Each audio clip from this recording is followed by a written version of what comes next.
What's up, everybody, and welcome back to the Drop the Mitts Hockey Podcast, brought to you by the one and only Primetime Productions. I'm Mike Sullivan, back alongside my host, Chris Davis. Chris, how you doing, bud? Oh man, I'm good. I'm excited. Obviously going to be leaving early tomorrow morning for the Prospect Challenge in Buffalo. So Yep. I'm so fired up for some hockey, dude. And honestly, we just talked about it. Looking at all the names that are going to be, on the ice there, it's going to be a load. Like every team is pretty loaded. So definitely, I'm excited to just get watch some hockey and relax. I'm bringing my dad with me, Oh, sick. who's a huge Canadiens fan, so he'll be able to see all those guys. So yeah, I'm fired up. It's going to be an awesome. We're driving up, so it'll be a cool trip for us. Yeah, dude, I'm jealous. It's going to be such a fun time up there in Buffalo, just to get to see all these young kids, all these Oh NHL yeah. prospects that have such bright futures, all in one place, and you get to be there and watch it firsthand. It's going to be so sick. But other than that, I know we got a Torts, or not a Torts situation, a Babcock situation that has Cock block Babcock. Cock block Babcock is back in the news. Obviously, like you just mentioned, the Prospect Challenge, and I know you wanted to mention something else too before we jumped into the hockey talk. Yeah, so we've been working a lot, within the community and trying to get something set up for, our buddy Matt McRae, who, we've talked about on pretty much every episode, since the tragic event that happened. He was hit by a drunk driver, obviously, and it was crazy, man. I got a DM from Todd Angeli, absolute legend, dude. And honestly, he such an unbelievable guy. He a pillar in the community. He's always wanting to get involved. He always wants to help people, and just a lot of people know him just as the Bruins anthem singer, and the story about how he's bartender at the Garden. But I've gotten to know him a lot, more in depth this past couple weeks, and just an unbelievable human being, man. Like he just is so genuine and just so caring. I've only known him a couple weeks, and he's just unbelievable, man. He whatever he wants to, all he wants to do is help. And so I'm really excited and happy to announce that on October 1st from 2 to 6 p.m. at Brady's, which is it's a nice restaurant in Leominster. We're going to be having a comedy night, which there's going to be a bunch of, high profile names. Obviously, Todd's going to be there. Some local comedians, Carolyn Plummer, James Dorsey, and Chris Zito, who obviously they're comedians in the Boston area. And then there are going to be some other big names that we haven't announced yet, but we're really excited about.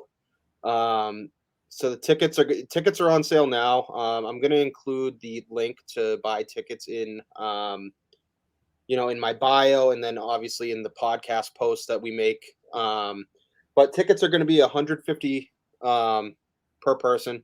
And then you can also buy a VIP ticket, which includes open bar, and then you can do meet and greet with each special guest for $250. So yeah, it's going to be such a fun event, and 100% of the proceeds go to Matthew in his recovery, which is huge. So I mean, hopefully we can get a shit ton of people at this event, and I think it's going to be something that's going to put a lot of smiles on people's faces, and obviously it's going to be a huge help to Matthew. So if you're interested, definitely shoot me a DM. I mean, I'll be glad to send you whatever links, but everything's going to be included in our podcast post, and then also in my bio. So again, really excited about it, and hope you guys can all join. Yeah. Obviously too, like you said, I think you said what, $150 per person. And then, prices go up if you want a little extra, but remember, all that money is going to a great cause. You're going to have a great night, see some comedians, go meet some people, hang out, have some drinks, and all that money is going to Matthew and his family. So, it's a great event. I'm hoping I can be there. I'm going to try to chug through work so that I can speed through and get over. But yeah, I mean, it'll be a good time. Good community will be there, and have some laughs. Some local comedians, come on, and the money's going to a great cause. So all around a great situation. And as many people who are listening to this who want to go, I hope you can, so we can meet you guys too. Yeah, I also want to take a moment to just kind of, thank everyone who's shared all my posts, about Matthew, his GoFundMe, everyone who's contributed. Man, we look through all that stuff. So I see everyone who's contributed. I see everyone who is, sharing his stuff. And honestly, I want you guys to know that it means the world to his family and his friends. Because again, we notice that stuff. His family looks at that stuff like it's the amount of support that he's gotten is overwhelming and honestly well deserved. Because again, he's just an unbelievable kid. So yeah, I wanted to take that opportunity to just thank everyone. He's obviously got a long road ahead still, and there's a lot of work to be done. But the support thus far has been unbelievable and amazing. It really gives you hope, with how shitty the world is sometimes and all these things that you see happen. It really gives you a lot of hope that there's a lot of good people on this planet and on this earth that I'm really happy about. So just wanted to thank you guys. Yeah, dude, I was looking through all this stuff, and as far Spittin' Chicklets, man, they were the first to report on this. Dude, it's crazy. So funny, dude. Like, and again, are we fucking surprised with this guy?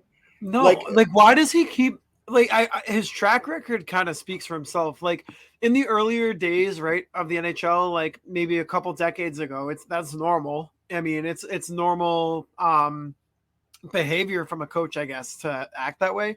But dude, we're in 2023 right now. You can't do that anymore. It's not acceptable. These players have their personal lives that have nothing to do with hockey.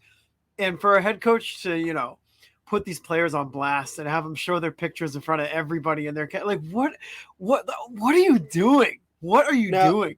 Now I had to get the whole story because obviously right from the jump, dude, you look at this shit and you're like, oh, outrageous story, obviously. So now, you kind of read more into it, and, Boone Jenner came out, obviously the, Columbus's captain, well respected across the league. One of the better captains in the NHL. Between him and Mike Babcock, they're arguing that, in their statements that the requests for the photos were purely for relationship building and team bonding. Now, with that being said, I look at a guy like Paul Bissonnette, who he is the one who broke this. Obviously, he's well loved across the league. He's super high profile within the National Hockey League. Obviously on TNT, he's Spittin' Chicklets. He's got all this stuff going for him. I can't for the life of me see a scenario where he would put any of that at risk if this weren't like a legitimate story or like a legitimate, I just can't see that happening. He's got so much going for him and he's got so much to lose. And for him to lose credibility, I just can't see. And again, you look at a situation like that Boone Jenner's in, dude, fucking poor Boone Jenner. If this is true, because what are you going to go against your head coach right now? Like, again, that's turmoil for the entire season. So I always try to take situations like this and try to be even keel about it and look at both sides. But man, I'm looking at this stuff. I've never seen anything like that. Like, no, I just feel like team bonding, you can't find a better way to do team bonding than to look at individuals' phones. What about the team is that? What team bonding is that? You're looking at individuals' phones. Dude, I can't for the life of me understand how that is any type of bonding. And I know he said like he wanted to see the type of people that they were, right? But you don't have to invade somebody's privacy like that. You don't have to go into their personal phone and look at their who knows what's in there? I mean, first of all, there could be some intimate, these guys have families. There could be some intimate pictures in there that you don't want to share with anybody. Why not, as a head coach, just, as you said, find a different way to do it? Just like get the guys together at a team dinner, talk about what you did over the summer. That's like simple high school hockey level type of bonding stuff. I know that, but at the same time, it's simple and it's really like it's not crazy. Like you don't need to go overboard. Just find a healthy way to bond with each other. That's it. You don't have to snoop through everybody's phones. That's weird. It's Dude, weird. If anything, it's just like a weird move to be like, let me see your camera roll. That's weird. Now, if I put myself in a situation like this and I'm playing for Columbus and I catch wind that he's looking at pictures and stuff, I would make sure I had the raunchiest hog photo on my camera roll. So great lighting. And, as soon as that camera roll pops up, dude, all he sees is fucking Davis's wrench. So oh, God. Listen, I mean, I think it would be funny, but that's just the kind of shit that, like, it's so outrageous to think about, dude. Like, yeah, can you imagine, dude? Like, a lot of these guys are single. Like, God forbid you fucking, like, who knows, dude? Like, it's just so fucking bizarre. I can't for the life of me. And honestly, in saying that, the hog pictures, it was hilarious. Paul Bissonnette said the same thing, dude. He's like, yeah, I would make sure I have like, and again, it's just funny. I can't understand. And having known his like Babcock's history, not a lot of people have a lot of good things to say about him. I think this is purely like a control mechanism. Yeah. And I think it's just to see what these guys have been up to see, who's taking this serious. Like, again, I think that's purely what it is. I can't see, you mentioned it, I can't see any reason why this would be bonding in any shape or form, Yeah. And think about it from Columbus's perspective and the player's perspective, right? Why, with a young team with guys like Adam Fantilli, Zach Werenski, you got guys like Patrick Laine, Johnny Gaudreau. Why are you bringing in this dinosaur of a coach to coach all these young kids? You have a young core. What are you doing? Like, and think about it too. A lot of the players on that team have a college hockey background. They came from the NCAA, including Adam Fantilli, your newest young stud, he's going to be in the lineup for Columbus. Why would you want him being head coached by a guy who's clearly outdated? His strategies used to work in the game very well, but the game has changed. The game's evolved. It's not the same. His being Babcock, his choices aren't as effective as they used to be. Why not go with a younger head coach for a younger team that can relate to these guys a little bit better? Like, you think Johnny Gaudreau was thrilled to hear that Mike Babcock was coming over? No, dude. Like, get a young coach, or not even, he doesn't even have to be young, but get a coach who was maybe in the NCAA system and he knows how these kids like to play and how to treat these kids as players now. I think in this day and age, you have to be a player's coach. Like, yeah. And Mike Babcock is the anti-players coach. Yeah. Dude, you gotta look at, like, what the hell was Jarmo Kekalainen thinking? Like, right. I just, again, yes, Mike Babcock, when in his heyday, ran a very structured, I guess, system, we'll say. Yep. But like, again, you mentioned, yeah, the game is changing, dude. It's faster. These kids are bigger, stronger, and I can't for the life of me. Can you see a situation where he actually coaches this team with all this, especially with the NHL and the NHL Players Association investigating this?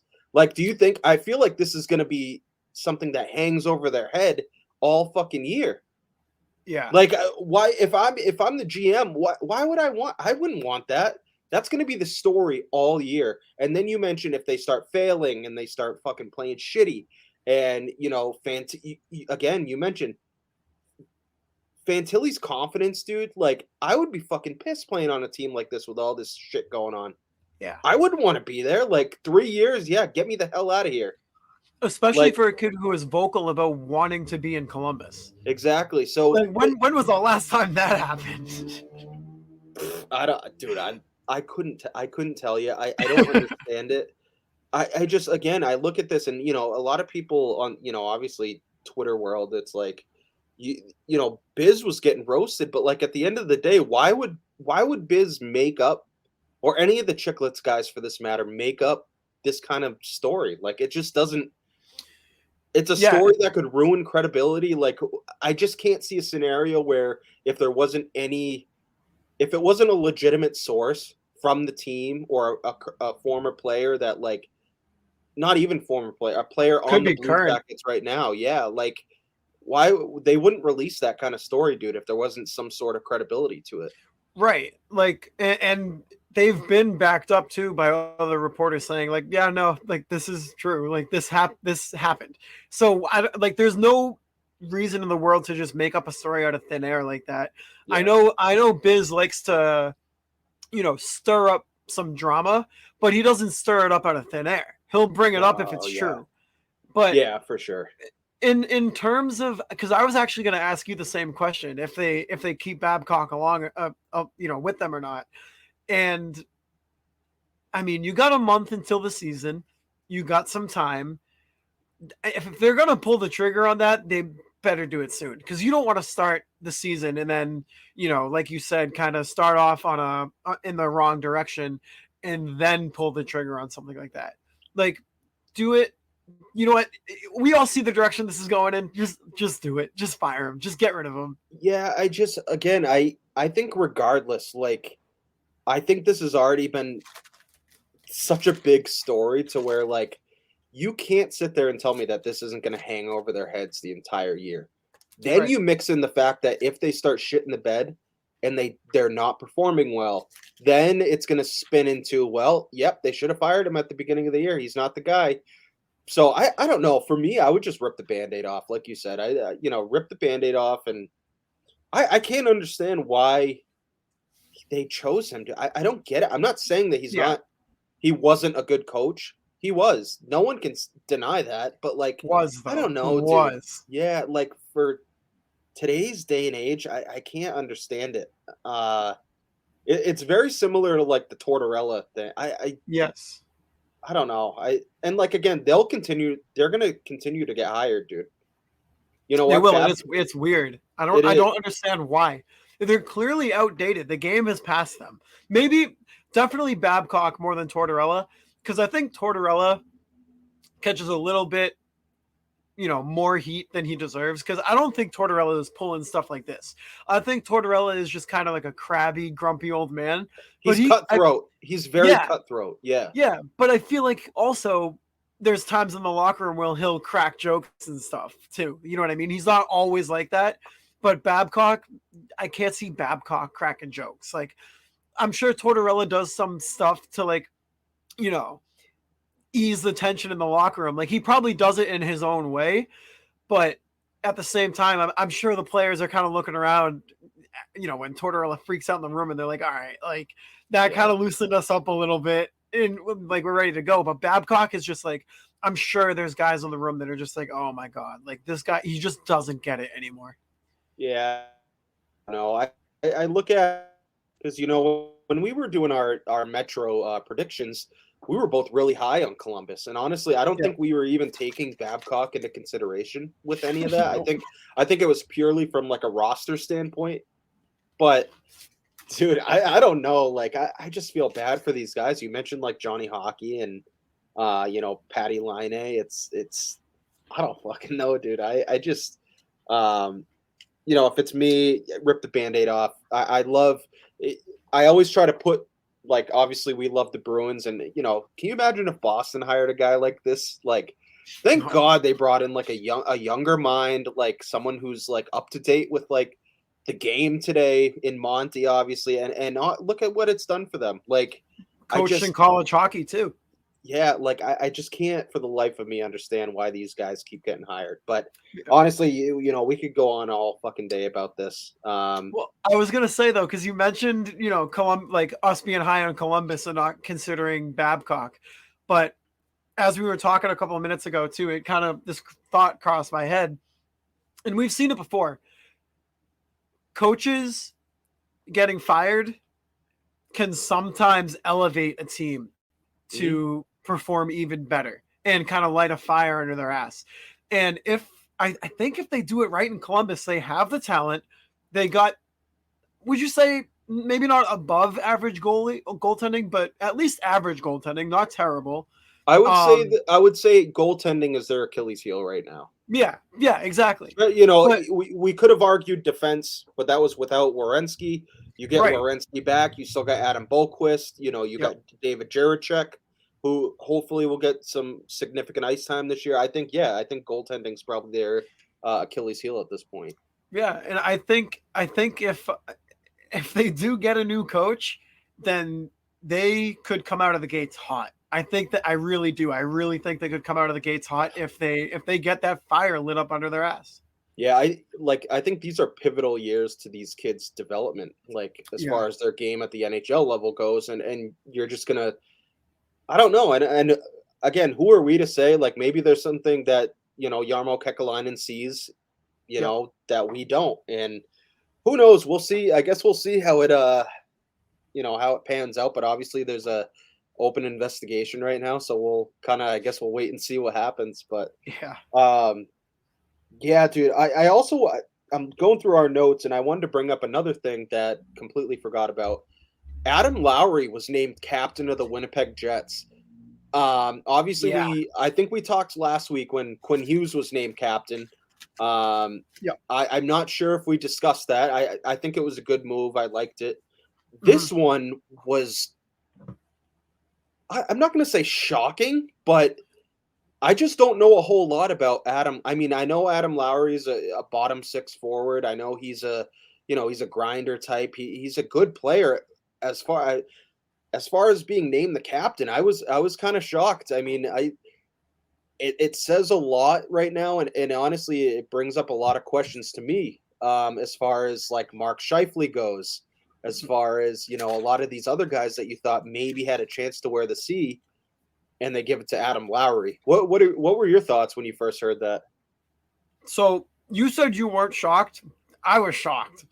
I mean, I'm not gonna say I wasn't shocked. I think I didn't know what to think, honestly, dude. I looked at it and I was like, I know who Adam Lowry is. Like, it's not like it was like a out of the blue, like, who the fuck is this guy? But I know who Adam Lowry is. He's a good player. As far as being named the captain, yeah, I thought there were other options that they were gonna at least consider first. I guess I was shocked. I'll say it. But so we've heard over the past couple of seasons, right, that Winnipeg's locker room is just not. It's not it. It's not a locker room that you want to necessarily be a part of with the leadership group that they had.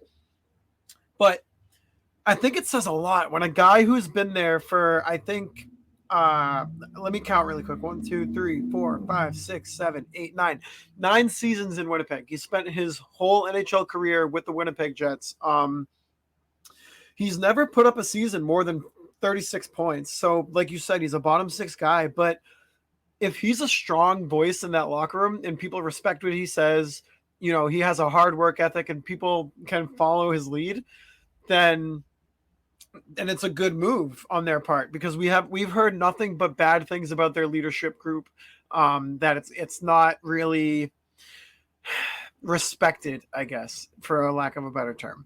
But obviously the guys on the team know who should be wearing the C. They know who they should be listening to in the room. And I mean, if Adam Lowry's the guy, then Adam Lowry's the guy. It doesn't always have to be like the highest, point scorer. It doesn't always have to be the guy with the most time on ice. Sometimes it's a guy that can just lead by example. I'm curious to see what it's going to be like, having a third line, forward as your captain. It's going to be weird for Scheifele. I don't know if they move him or not. I think that they keep him, dude. And I feel like that could be awkward, but I feel like it was a needed change in Winnipeg too. Yeah, you mentioned that sometimes it's not always, the top scorers, top line guys. We just talked about a team that has one of those guys in Boone Jenner. Right. There's a lot of cool things with this, with him being named captain. Obviously, his dad, Dave, he was the captain of Calgary from 2000 to 2002. I thought that was a pretty cool little note, I guess. Yeah, little nugget. Yeah, a little nugget. You know, what this tells me is a rebuild in Winnipeg is coming. Mm. I think, dude, the writing is on the wall. It started last year when they stripped the C from Blake Wheeler. They let Blake Wheeler go, obviously, for nothing. I have a feeling that they're going to be moving Mark Scheifele. And I think they're going to get a haul for him, especially come deadline time. You know, I can see they've got some good prospects, dude. One of my favorite prospects, Cole Perfetti. Yep, nasty. And so good. And honestly, this is the kind of move a 30-year-old third line center captain who's, again, he's a grinder. Like he's very consistent. I mean, he pretty much plays, he's played a shit ton of games over his career. That's what this move tells me, that a rebuild's coming. And there's not a situation where I see Mark Scheifele staying in Winnipeg. I just can't, dude. Especially, so what are they going to strip the C again from Adam Lowry when they feel like Mark Scheifele's ready for it? I can't see that. It's not going to happen. Well, either way, I don't think Scheifele's getting the C back in any scenario. I think it was stripped. It's gone. But you don't think that he wants the C at some point in his career? I don't know. If he did, he clearly didn't act like it when he had it in Winnipeg. You know what I mean? Yeah. They stripped. You know what I mean? They had to strip it away. Like, that's embarrassing. Did they strip it from Scheifele? I believe so. Or was it Wheeler? I believe. Oh, I could be wrong about that. I don't know. We're gonna check the game notes. Yeah, we gotta check the tape. Yeah, I liked it, dude, because I love fucking grinders. That is like my favorite type of like play, is like the third line grinder that just like fucking eats minutes, eats pucks in the corner. Like I love that game style. And to see a guy like Adam Lowry getting the C, it was pretty cool for me. Yeah. But if Scheifele wore the A, he didn't have the C, he wore the A. Did they take the A from him though? I think so. They must have taken it after that Jake Evans hit, dude. That was brutal. Yeah, that was huge. He was going to the locker room, and they fucking ripped that right off his chest after that one. Dude, another thing that we haven't talked about yet either, and I don't think it's minor. I think it's a great depth addition for Colorado, is Thomas Tatar. 1.5. Yeah, dude, 1.5. Dude, the amount of text a year. The amount of text that I got, dude. The amount of fucking text I got. Why didn't the Bruins sign him? I'm like, dude, no. Yeah. Like, again, no. Like, I don't know. Like, again, at what point are we just gonna like roll with what we have? Like, let's understand the situation we're in. We don't know what's gonna happen this year, but continuing to bring in random veterans that were once good 5-10 years ago. Mm-hmm. Yeah, I don't see how that's gonna make this team like. I don't know. Again, are we gonna keep signing these veteran players and not giving a chance to like the younger kids? Like I don't know. I forgot who it was that we were talking to, a part of Primetime, that was getting so rattled, dude. And like, again, like, who cares about the kid? It's like, well, are the players that we're bringing in as veteran talent, are they going to fucking put us over the edge right now? As probably not. Yeah. Like, so what are we like? I don't understand. Like, Danton Heinen's going to bring us a cup. Okay. No, honestly, I like Heinen. I think that he'll be good. Like, I don't think he's going to be an everyday player. Like, I don't think he's going to be I think he'll slot in, like, just like Lucic, dude. I don't think Lucic is going to play 82 games. Heinen's not going to play 82 games. He's not. For Colorado, though, dude, with Tatar, I'm looking at it. He's slotted in at their third line right now on Daily Faceoff, and they got their third line as Miles Wood, Ross Colton, and Thomas Tatar. That's a pretty solid third line, dude. It is, but again, that's an addition for a team that is cup ready right now. Yes. They're Bruins are not cup ready, dude. Like, them bringing in Thomas Tatar is not going to make them a cup team. No. Is it even going to make them like a solidified playoff team? I don't think so. I really don't, dude. We talked about how loaded the Atlantic Division was. It's going to be close. Man. It's still going to be close. Dude, come on. Dude, come Go on. look at his tell me his numbers, dude. Go read his numbers. No. I'm not saying that. I'm saying I think the Bruins are in a good spot. I think they can still finish top 3. They are. So why ruin that?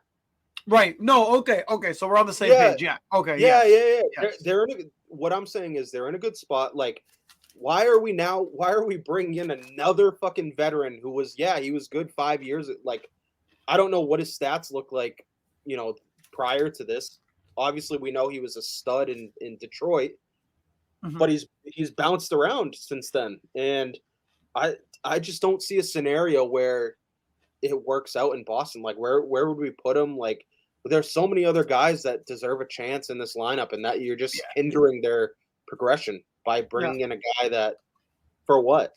And we already signed the PTOs that we have, so it's. I think with the roster that it is right now, with the PTOs that we have going into camp, I don't think any other moves are coming.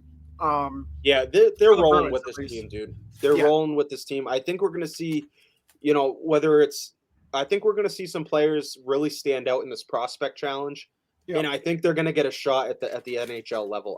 I couldn't tell you. I have a couple players in mind who I think, but I don't know, dude. I think we're going to see in these next couple days, weeks, there's going to be some young players that really step up and start out the year on the on the NHL team. So I'm excited about it. And again, bringing in a guy like Tatar, like, I don't know, it would have been cool like 5 years ago, I guess. But it's a good move for Colorado, I think. Yeah, it's a good move for Colorado. It's a good depth move for Colorado. They're already solidified in their top 6. Like, fuck it. Right? Nothing's changing there. But you want to talk a little prospect challenge? Yeah, good little segue, I guess. Obviously this weekend, got a ton of games, dude. The 2023 Prospect Challenge is going to be happening in Buffalo. Going to be making the trip up there. Hopefully see Brett. Part of Only Bruins. So pumped, dude. I haven't met him yet. I don't think any of us have. No, he's up in Canada. Canada. Yeah, we're gonna get married for citizenship purposes. I'm sure Emma won't mind. No, she already signed off on it. She's good with it. Yeah, she's cool with it. But yeah, dude, I'm so pumped. And honestly, I told you, I was looking at the rosters and holy shit, there are so many. They're so loaded. I think the worst team out of this whole thing is Ottawa. There weren't a ton of prospects that I recognized. A couple, I guess. Redley Grigg. Yeah, I don't even know if I pronounced that right, but he's going to be a good top 6 forward at some point for that team. But I wrote down a couple names from each team that I'm really excited to watch. Obviously, we're starting off in Montreal, dude. 2 unreal defensemen who I'm really excited about. I think we talked about it when they first drafted David Reinbacher. Yep. He's obviously going to be a part of that 2023 5th overall pick. He's going to be, playing in that, but also probably alongside him, Logan Mailloux, who so good. And obviously he had a little bit of trouble. And I think he honestly really learned from his mistake. And I think, like, again, man, it's unfortunate. He was a kid. Like, I don't condone anything, obviously I don't condone what he did, but I think he really learned from it. He took some time off, and he's back, man. And from what I've been reading in training camp, he's looked phenomenal. Like a player that legitimately has a chance to make this top 6 defenseman for Montreal. Yeah, and to be honest with you, completely 110% honest, I don't know what that story was about. I never read into it. And so I can't really speak on it too much, but obviously I trust what you're saying. Like, if he's truly learned from it and he's made things right, then hopefully he can put it in his past and continue to learn from it. But from a hockey standpoint, very good player. And yeah, I mean, he really does have a chance to get in that top six. Yeah, and honestly, I hope that I don't catch a lot of slack for saying, that he deserves. I think for the vast majority of people, depending on what happens, I think people deserve second chances, man. I'm Yeah. always, people make mistakes, and depending on the severity of it, obviously, I'm not saying you can you know, Yeah. you know what I mean. Do something terrible. Yeah, I think a situation like this, and we're not going to get into it, but Yeah. I think the kid, he was young, dude. He made a stupid fucking mistake, immature mistake, and again, I mean, he's what in his mid-20s now. He's again, I think he deserves a chance, especially to be blacklisted his entire life from playing in the NHL because of a mistake that he made as a teenager. It's kind of crazy to think about. And again, I'll reiterate that I'm not saying that everyone deserves a second chance because that's just not true, and I'd be a Yeah. fucking idiot to say that. But I'm excited to see, and hopefully he really did learn from the stupidity that he did, the stupid mistake he made, and dude, this decor is gonna be fucking disgusting, dude. You look at Arbor even the Jackeye. Jackeye, Jordan Harris, former captain of Northeastern, dude, he's Yeah. fucking gross. They had Jeff Petrie back for 5 minutes, and then Yep. obviously he wanted out. But yeah, I really like what Hughes and Gorton are doing by building that back end. They've got a lot of talent even on the top six forwards, but I really like that they're solidifying that back end. And I think they're going to be fucking gross. Not necessarily this year, but I think Habs are coming, dude. Yeah, they are. Yep. The next team I wanted to talk about, another team, dude. Holy shit, New Jersey. Yeah, holy shit, dude. I was looking at their lineup, bringing in Luke Hughes, Simone Nemec, and honestly, I love you and I talk a lot of hockey, hockey East and college hockey. Colin Felix, dude. Yep. From UMass. I loved watching this kid, dude. He was so nasty, and I saw that he was going to be playing for New Jersey. I was pumped to see it. Talk about two stud defensemen, dude.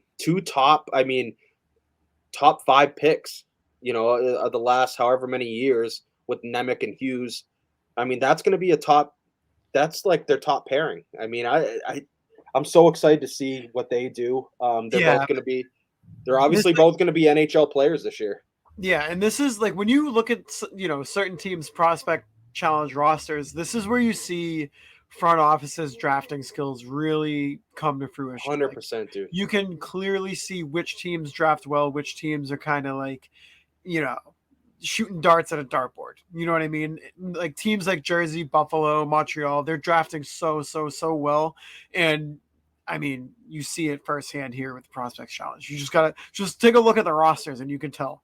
Yeah, and it's funny. Another little segue, I guess.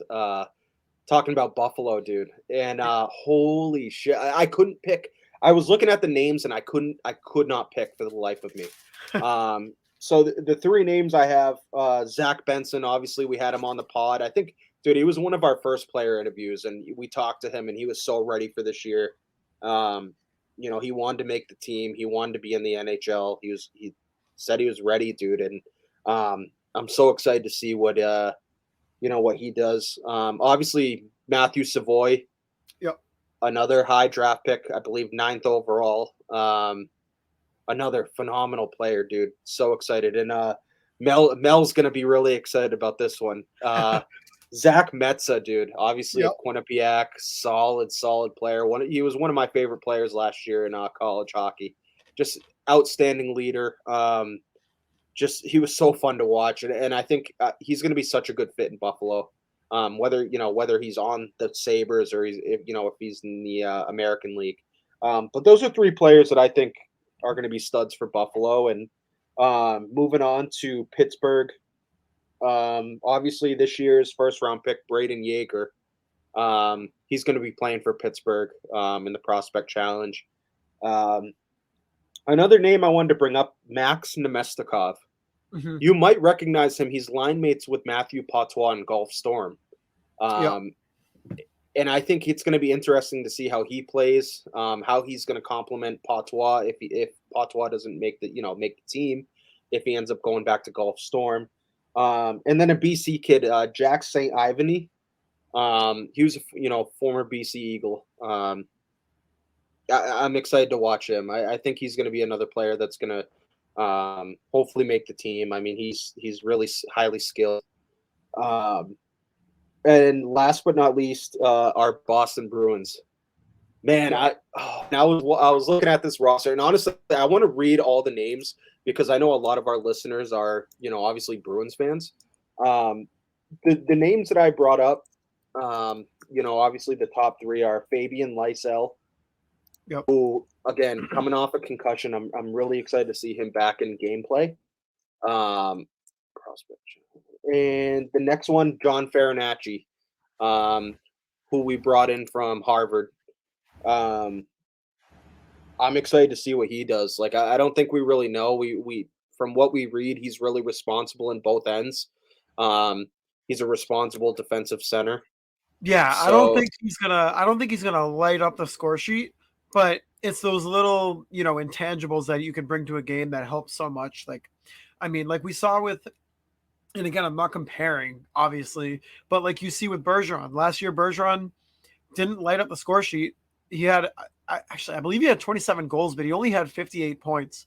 And just to compare, I mean, Pavel Zacha had 57. But what made Bergeron, make up for, that production was just his responsible two-way game and his play in the defensive zone, his face-offs, everything that made him the Selke, six-time Selke winner. And I think people are kind of forgetting about that aspect of the game, and they're really only looking at point production. You need these responsible guys. Like, you can't just be running around firing the puck, trying to score all game. You have to be responsible, and a guy like Farinacci brings that to the table, especially a younger guy too. He's going to be able to develop that in Providence, and maybe in a couple of years you see him in Boston. Yeah, a guy that we have right now, obviously on the Bruins, that I think Farinacci could learn a lot from is a guy like Charlie Coyle. Yep. Who, again, another guy who's super responsible in his own end. Not a guy that's going to light up the score sheet by any means, but very responsible player. He's phenomenal in both ends, great in the neutral zone, great face-off guy. I think he's a guy that Farinacci can learn a lot from. Almost similar to like a Thomas Nosek, almost. Yeah. Like, again, another, like, and one thing I remember about Nosek, dude, is his penalty killing. Right. My God, was he one of the best, probably the best penalty killer that we had. He was probably one of the best in the league, honestly. Yeah. And last but not least, the obvious, we have the obvious guys, the low rise, the Patois. But I brought up a guy, Trevor Kuntar, man. We had him on the show. Obviously he had the injury, arm injury, and BC Eagle. I'm really excited to see what he does, man. And like, he's another one. He was a 3rd round pick. I love his game, dude. I think he's a guy that legitimately has a chance. Like, I know he's not, a lot of people are not necessarily writing him off, but like, I don't think he's on a lot of people's radars. Mm-hmm. And I think he's a guy that could put up some good numbers, whether it's in the, the AHL, whatever. But he's a guy I'm really excited to watch and see what he does for this prospect challenge. But I wanted to read to our listeners, like, who exactly is going to be playing in this, because again, being like primarily a Bruins fan, I looked at this roster, dude, and I'm like, they're going to win this, whatever. If this is like I read challenge, so like, this team is absolutely fucking loaded. So for centers, we have Joey Abate, Johnny Beecher, Julian Beland, who was an invite, John Farinacci, Curtis Hall, Brett Harrison, Trevor Kuntar, Fabian Lysell, Adam Machura, who was an invite, Georgi Merkulov, Owen Peterson, Patois, in Toporowski. On defense, Frederick Brunet, Mike Callahan, Jackson Edward, who I've been reading phenomenal things about him so Yep. far for the London Knights.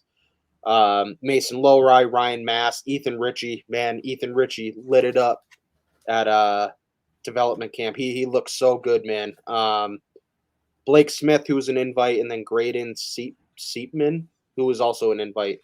Goaltenders William Russo and Samuel St. Hilaire, both invites. So, dude, just those names that I read off, like, that's a loaded lineup. Like, especially on the forward end, they're going to be unreal, dude. Like, I'm so excited to see what different combinations they do as far as lines go. I want to see like who clicks with who. Yeah, and obviously, Mason Lowry is going to be playing, so I'm always interested to see what he does, how he's going to perform. So yeah, Who I'm really interested to see, how he does is John Beecher. Drafted in 2019, first round pick, and he hasn't really been able to progress into the player that we all thought he could be. I've been saying it for a couple of years now. I think his player comp is something similar to Charlie Coyle. Bigger guy. He's got some speed. He can protect the puck well. But everything that we've been hearing out of, like reports from Bruins writers, Ty Anderson, Connor Ryan, is that he's looking good. He's confident. But we've heard that in the past too. And I think now is the time to, it's almost put up or shut up time. It's getting close to that point. 61 games last year in Providence, 23 points. I mean, you got to have high hopes for this kid. He's a big guy, big body. He plays the center position. I want it to be beach season so bad, dude, because I love his game and I love the way he plays, but for some reason he hasn't been able to get past that threshold yet. And I think this is a big year for him. Yeah, it's worth noting. He spent a lot of time this offseason still, staying in Boston. Yep. A lot of the work that he's done is a lot of like offensive zone work, which is, I think, an area that he really needed to work on. His situation reminds me of a lot of like Trent Frederick's situation when he was first starting out, when he was back into the first round, like not really like, again, I don't really know.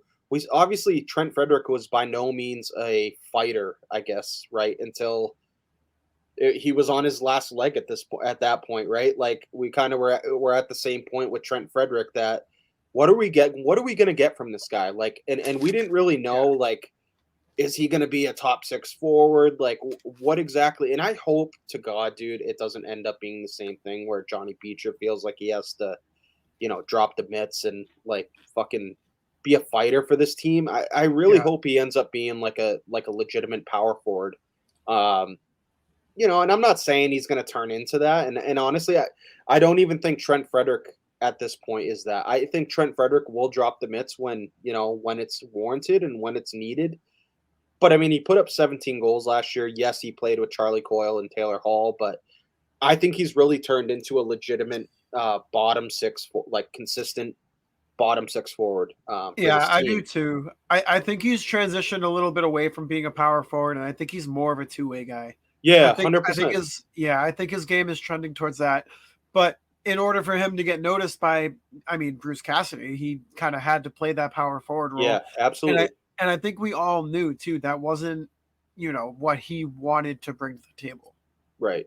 Yeah, and again, when they drafted him, that's not what they drafted him for. Again, obviously he was a college player. Like he wasn't fighting in college. Like he had more of that two-way game in college, and it's just I don't know, dude. Like it was such a bizarre situation that like it kind of came out of nowhere. Like you said, he probably, I don't know, like he hasn't came out and said this, that like maybe he felt like he had to be a fighter to get time in the NHL. Right. Obviously, he wore the A at Wisconsin, so they, obviously they viewed him as a leader when he was in college. I mean, probably primarily the reason he got drafted in the first round. He put up decent numbers, 17 goals, 15 assists, 32 points in 36 games in his last year at Wisconsin. So obviously they saw something in him. Like there was something. It wasn't like solely the fighting aspect. Right. And I just hope, like you said, not to get super off topic. I just hope Johnny Beecher doesn't get to that point where like he's fighting for minutes and Yeah, feels like like he has to do that. literally fighting Yeah, for literally fighting for minutes. minutes. But yeah, man. Again, I'm so excited about this prospect challenge, and if there's any like specific players that people are like have questions about or like want footage of, like obviously I'm going to be trying to record as much as I can from every game. There's games pretty much all day starting at 12 on Friday. So there's game 12, 3:30, and then I believe like a 7 o'clock game. So I'm going to try to make every single one, obviously. And like I said, just message the Drop the Mitts account. If there's any players that, it doesn't just have to be Bruins. I mean, obviously there's 6 teams that are going to be playing. So if there's any players that, you guys want to see some footage of, definitely let us know. Let me know, and I'll try to get some video of it. I want to see you get on the ice. I don't think anyone wants to see that. I don't think anyone wants to see that. I mean, listen. Hey. I'll block you're a surprise PTO.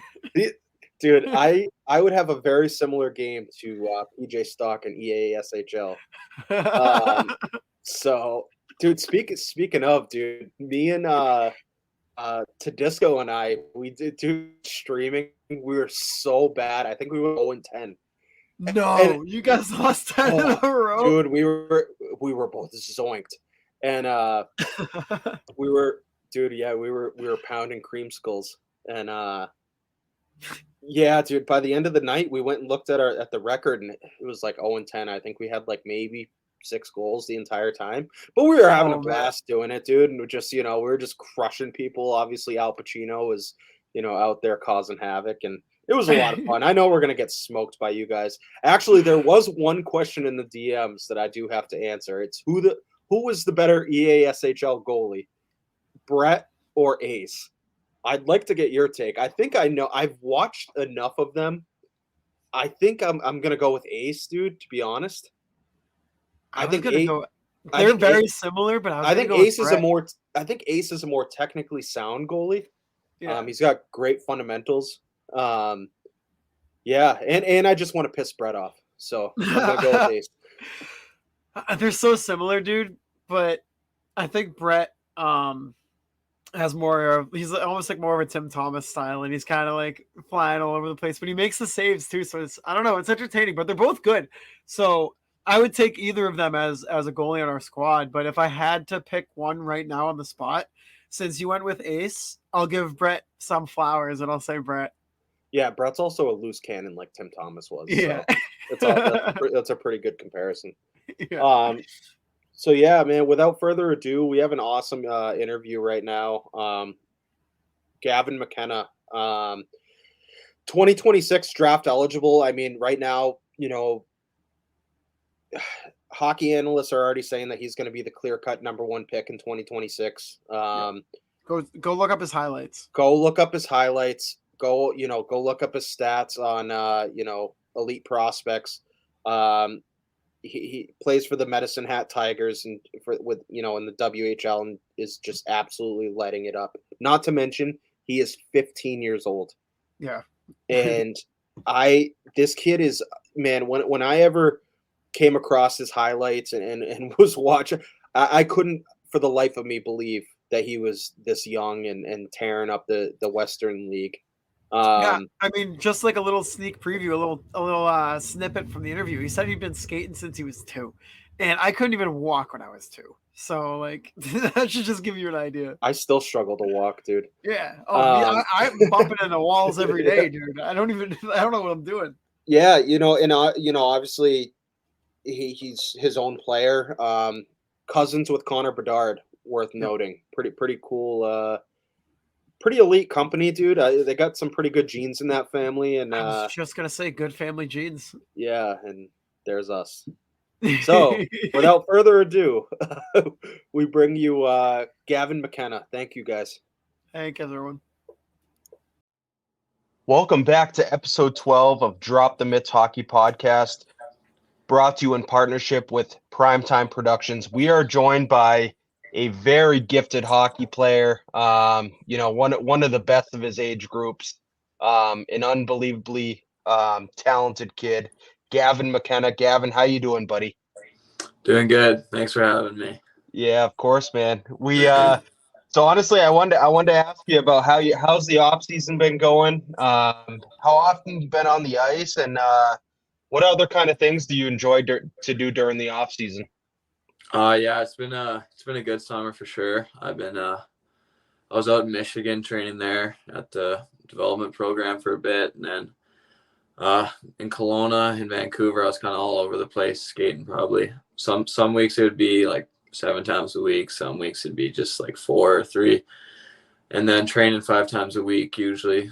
And then we just kind of got back into the season here. I'm back in Medicine Hat where I'm playing for the year, and we've just finished camp and getting into preseason now. And then stuff I like to do in summer is just be with my family, obviously, and then I like to fish, like to golf, dirt bike, lots of outdoor stuff for sure. How's your golf game, dude? It's got better this summer. Yeah. I wouldn't say it's like unreal, but I wouldn't say it's terrible. Yeah, we won't ask for a handicap number. We'll keep that between us. And yeah, man. Honestly, I wanted to talk to you about growing up in Whitehorse. Obviously, being the capital of Yukon. How young were you when you got into hockey? I read that your dad would build rinks in the backyard. When did you fall in love with the game of hockey? Yeah, well, pretty much my whole family played hockey, so I was surrounded by it my whole life growing up. But I think I started to skate when I was 2. Like my grandpa, my parents and stuff would be at work, or my sisters would be at school, and my grandpa would take me out to like the public rink where I'd just spend hours out on there. And then my dad kind of realized that I loved the game, so he started to build me a backyard rink. So spent pretty much my whole childhood out there, which probably helped me quite a bit. So yeah. That's crazy. I couldn't even walk at 2 years old. You're skating. You're still learning to walk, bud. Dude, yeah, 1 foot in front of the other. Yeah. Yeah. So are there any so obviously you're playing at a super high level right now. Super gifted player. Are there any players that you kind of idolize or try to emulate your game after? And then are there any players that that are in the league, I guess, now that are like good mentors to you? I'd say for me, probably Jack Hughes. He's a really exciting player to watch.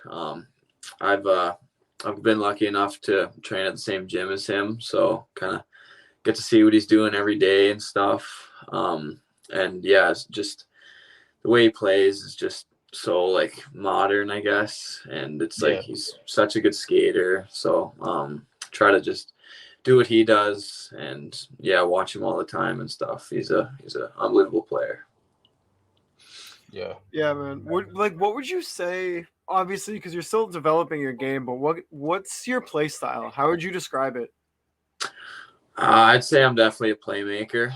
I like to be with line mates who can usually shoot the puck, I guess, because when I set them up, I like get an apple there or whatever, and then,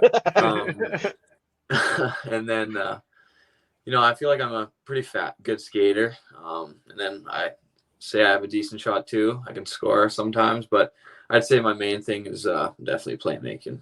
Yeah, for sure. Yeah, Mike. Yeah, he listed all those things. Obviously, we had to look you up on Elite Prospects. Listed you're an elite passer, team player, extremely accurate shooter. What are some areas of your game that you're looking to improve? Some areas that you've been looking to work, fix up this off season. One thing that I kind of got from last season was probably my shot. I think I'd like to kind of have a shooter's mentality a bit more next year or this year, I guess. But yeah, just work on that. Obviously, the goalies have gotten a lot better over the years and bigger and stuff. And then just my physical game. Like, I'm not like the biggest of guys. So going into the dub, like playing against like 20-year-olds now, they'll obviously be bigger and stronger and stuff. So just being heavier, that would help a lot for sure. Yeah, dude.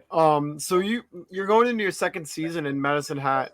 You played 16 games last year. Do you have any major goals in your mind for this upcoming season that you want to try to reach? I think we got a really good team that we'll have here this year and the upcoming year. So a goal for me is obviously win a championship, whether it be this year, next year, the year after. And then this year, I'm just focused on obviously taking it game by game. And then I'd say the main goal for personal is win Rookie of the Year. That's a good goal. Yeah, just to push for that. Well on your way, buddy. Yeah. Yeah, hopefully that'll happen. Yeah, dude. So I'm gonna take you back a little bit. Your days in the CSSHL. Obviously, 2021 most assists you had 42. Most points with 65. And then last season, 2022, you had the most assists, 38, most goals, 37, most points, 75. And then you were voted as the most valuable player.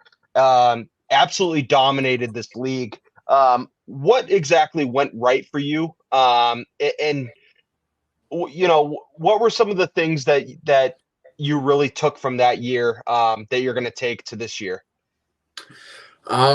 Well, I was just putting areas to succeed, like being in Medicine Hat last year, I was right with the Tigers. So I had practices with the Tigers and stuff, which obviously helped improve my game, I'd say. And then I got to play with Saha.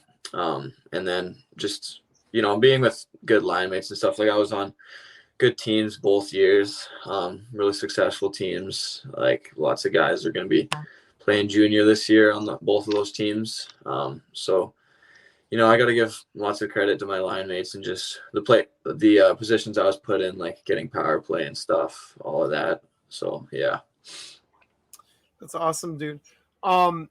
Just like kind of out of curiosity, do you have a favorite hockey moment that sticks out to you? Maybe one thing a little bit above the other, on the ice or off the ice? Man, there's a ton, but first one that came to mind was probably scoring my first WHL goal. Against Regina. It was a sold-out building, and then my parents were in the building, so it was definitely a cool feeling for sure. That's awesome.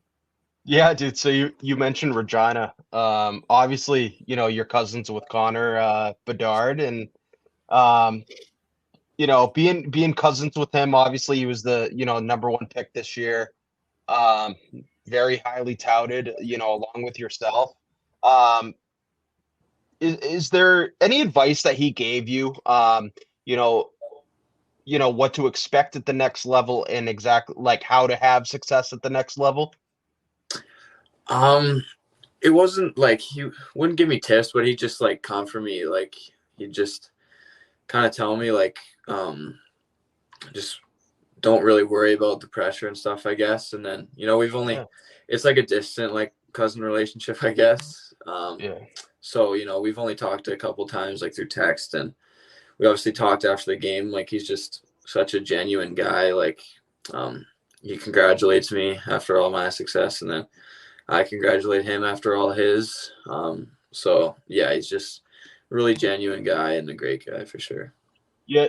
So I want to go back to you being selected number one overall to in the WHL draft. What was that like hearing your name? Obviously, you're the number one pick in the WHL Bantam draft to Medicine Hat. Talk to us about that day and what was that feeling like hearing your name? Number one overall. I mean, that's huge, dude. Yeah, it was pretty cool for sure. My phone was blowing up quite a bit. hadn't really experienced anything like that before. And then just being from Whitehorse, like I got so much support because it was the first time anybody from Whitehorse has been selected that high. So just getting all the support from back home was unreal. And just, yeah, I was at the rink when I got drafted, so being with my team and stuff there, that was a really cool experience. Yeah, it's something I'll remember forever.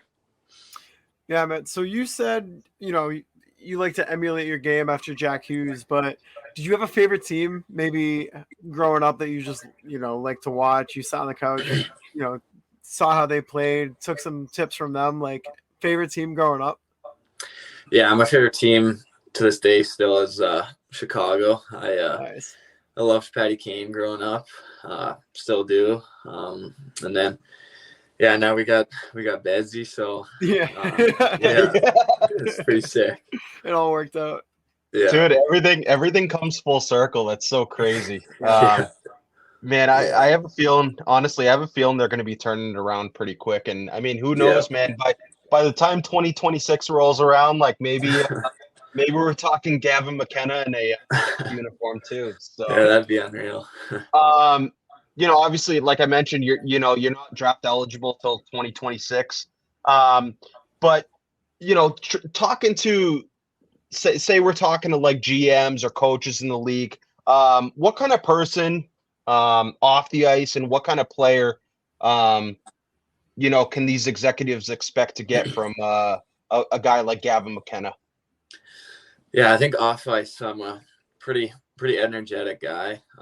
I like to talk quite a bit. And obviously I like to work hard. I'm a guy who likes to push himself, whether in the gym or on the ice, and like to push my teammates as well. So I think, that's what they'll expect from me. And then on the ice, just like I said, a hardworking playmaker, try to make the guys around him better and make himself better too. Yeah, man. So the NHL kind of getting away from its traditional physicality, fighting, just brutality aspects and transitioning more towards skill and speed. Do you think that benefits you as a player? Yeah, it definitely could for sure. Like I said, I'm not the thickest of guys, so I'm a pretty skilled guy, I guess. So I kind of like that, how it's changing a little bit. Yeah. Some people aren't too keen on that, but I'm a big fan of it for sure. Yeah, definitely makes it more entertaining when you get to see more like individual skills. Yeah, I was gonna say, but you're not afraid to drop them every so often, right? yeah, we'll see. Awesome, man. Yeah, honestly, like I know you're so young and your career is just starting. And there's so much hype and everything, and obviously you've definitely proven that you can play at every level. How do you not let that pressure kind of get to you, and how do you just at the end of the day, I think a lot of people forget that you are still just a kid. And there's still a lot of things you enjoy doing outside of hockey. How do you not let that pressure kind of get to you? And like again, you mentioned Connor kind of giving you a little bit of mentorship of how to not let that pressure get to you. But what kind of things do you do to not let that pressure get to you? Well, honestly, just being in the rink, that's where I feel the most at home. Just when I'm on the ice, it kind of just goes away, you just kind of play your game. But, if you're off that game, I just do my best not to get frustrated. And then, I'm lucky enough where I got resources to talk to about my game, if it wasn't a good game or whatever. So, it's always good to go to those people. And then, it's always good sometimes, in the summer, just to take a couple weeks away from the game after such a long year. Kind of do the things that you love that you don't usually get to do during the season. So I think that helps a lot for sure. And then just, obviously just loving the game, having fun with it. I think if you're doing that, you're going to be successful. So I do my best to just have fun with it. Yeah, you mentioned just keep loving the game and just, enjoying yourself out there, man. I was watching the clip of, you scoring your first WHL goal, and you can just tell, dude, like the celebration, like you can just tell how passionate you are about the game, and that's unbelievable, man. It's so good to see just, the younger kids just so passionate about the game and so excited, to get out there. Definitely just, keep loving the game, dude. Like that's one thing I can just say. Just you can just tell the way you play out there. You're just so passionate about the game, and don't ever lose that. Mikey, I don't know if there's any other questions that you have. I got nothing else, man. Again, thank you for coming on, man. It's huge. It's awesome to see you thrive, in the WHL, and I can't wait to see what you do this year with Medicine Hat. We'll be watching. Sure. Thank you.